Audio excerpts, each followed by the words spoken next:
আজ মধ্যরাতে শেষ হচ্ছে সব ধরনের মাছ ধরার উপর সরকারি নিষেধাজ্ঞা। মাছ ধরার প্রস্তুতির অংশ হিসেবে জাল ও নৌকা মেরামতে ব্যস্ত চাঁদপুরের জেলেরা। পদ্মা ও মেঘনা নদী পাড়ের উত্তরে ষাটনল থেকে দক্ষিণে চরভৈরবী পর্যন্ত জাল ও নৌকা নিয়ে শুরু হবে জলের সঙ্গে জেলেদের মিতালি। তবে নিষেধাজ্ঞার আগেও ধরা পড়েনি আশানুরূপ ইলিশ সহ অন্যান্য মাছ।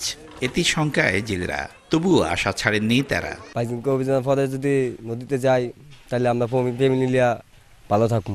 লক্ষ লক্ষ মন ডাটকা ধরা হয়েছে, মাছটা থাকবো থেকে ডিম ছাড়ার মতো কোনোটা হয়েছে, কোনোটা ডিম ছাড়ার মতো নাই। 22 দিনের অভিযানে বহুত কষ্ট হয়েছে, মাছ বসে আমি কিছু নাই, আর তো মাছ পাই না।